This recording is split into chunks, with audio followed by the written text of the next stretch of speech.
హరే కృష్ణ. బృందావనంలో శ్రీకృష్ణుడు జన్మించిన తర్వాత దేవాది దేవుడైన శ్రీకృష్ణుడిని బాలరూపంలో చూడటానికి పరమేశ్వరుడు, కైలాసంలో ఉన్న పరమేశ్వరుడు బృందావనం రావాలనుకుంటారు. వచ్చి స్వామివారిని దర్శించాలి. ఆయన మనసు తాతాలాడిపోతూ ఉంటుంది శివుడికి. ఎప్పుడు బాలరూపంలో ఉన్న ఆ విష్ణుమూర్తి అవతారమైన శ్రీకృష్ణుడిని దర్శించుకోవాలని చెప్పి తాతాలాడిపోతూ పార్వతీదేవికి చెప్పి, అమ్మ నేను వెళ్ళేసి వస్తాను, శ్రీకృష్ణుని దర్శించుకొని వస్తానని చెప్పి భూలోకం వస్తారు.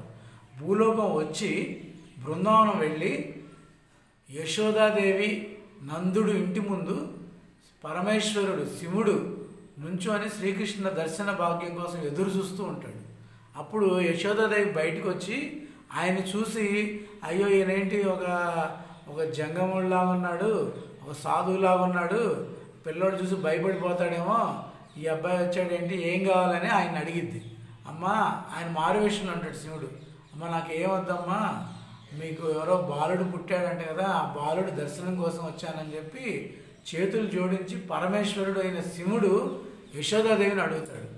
అప్పుడు యశోదాదేవి, ఈ మధ్య కొన్ని రాక్షసులు వస్తున్నారు, ఈ రీసెంట్గానే కొన్ని రాక్షసులు వచ్చి ఆయన చాలా అల్లకొల్లోలం చేశారు, మాకు చాలా భయంగా ఉంది, బిడ్డని దాచిపెట్టి పెంచుతున్నాము, మేము ఎవరికి చూపించామని చెప్పింది.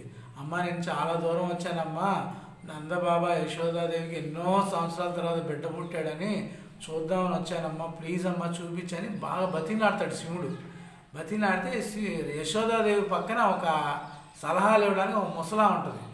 ఎవరో వచ్చాడు, సిద్ధపురుషుడిలాగా ఉన్నాడు, అలా మనం గట్టిగా కసరకూడదమ్మా, సరే నేను మాట్లాడతాను ఉండు అని చెప్పి మాట్లాడింది. ఏంటంటే అమ్మ నేను ఒకసారి బాలుడిని చూస్తానని శివుడు ఆ ముసలామతో కూడా చెప్తాడు.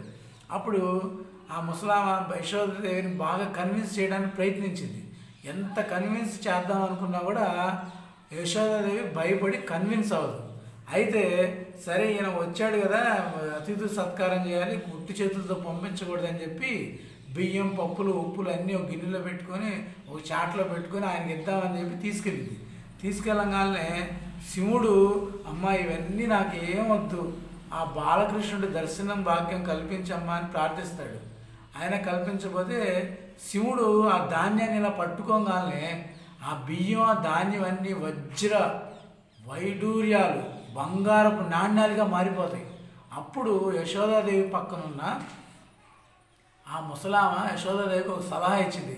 అమ్మ వచ్చిన ఆయన పెద్ద మహాపురుషుల్లా ఉన్నాడు, సిద్ధ పురుషుల్లా ఉన్నాడు, నీ బిడ్డకి దీవిస్తాడు, సరే ఒకవేళ నీవు ఆయన దగ్గరగా చూపిస్తే ఏమన్నైదని భయపడుతున్నావు కదా, దూరంగానైనా మీ బాలుడిని చూపించు బతిలాడుతాడు కదా అని చెప్పగానే అప్పుడు యశోదాదేవి బాలకృష్ణుడిని తీసుకొచ్చి బయటికి శివుడికి చూపించింది. శివుడు బాలకృష్ణుడు పాదాలు ఆయన తల మీద పెట్టుకొని ఎంతో ఆనందభరితుడై ప్రేమ సాగరంలో మునిగిపోయి తన్మయత్వంతో కూడి, స్వామి ఈ బాలరూప దర్శనం నాకు ప్రసాదించామని చెప్పి ధన్యత పొంది పరమేశ్వరుడైన శివుడు కైలాసం చేరుకుంటాడు. సాక్షాత్తు శివుడు కృష్ణుని దర్శించుకోవడానికి బృందావనం వచ్చాం. మనం ఎంతటి వాళ్ళం?